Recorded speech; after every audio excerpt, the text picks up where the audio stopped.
शालेय विद्यार्थ्यांच्या सुरक्षिततेचा मुद्दा पुन्हा एकदा ऐरणीवर आला आहे। शाळा प्रशासनाकडून आणि बस कंत्राटदारांकडून नियमांची पायमल्ली होत असल्याचा आरोप करत युवा सेनेनं आक्रमक पवित्रा घेतला।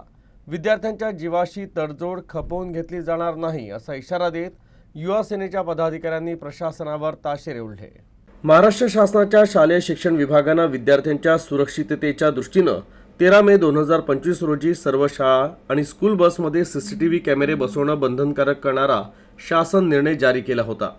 मात्र राळेगाव तालुका आणि शहरातील अनेक शाळांच्या बसमध्ये आजही सीसीटीव्ही कॅमेरे बसवण्यात आले नाही किंवा ते कार्यरत नसल्याचंही चित्र आहे। ही बाब शासन निर्णयाची थेट पायमल्ली आहे।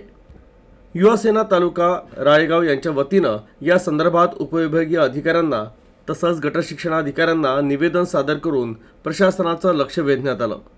सीसीटीव्ही अभावी दररोज प्रवास करणाऱ्या विद्यार्थ्यांच्या सुरक्षिततेचा प्रश्न गंभीर झाला असून एखादी अनुचित घटना घडल्यास त्याची संपूर्ण जबाबदारी संबंधित शाळा व्यवस्थापन आणि प्रशासनावर राहील असा स्पष्ट इशारा युवा सेनेनं दिला आहे। तर सर्व स्कूल बसची प्रशासनानं तपासणी करावी, नियमांचं उल्लंघन करणाऱ्या शाळा व्यवस्थापन, बस मालक आणि चालकांवर मोटर वाहन कायद्यानुसार कठोर कारवाई करावी।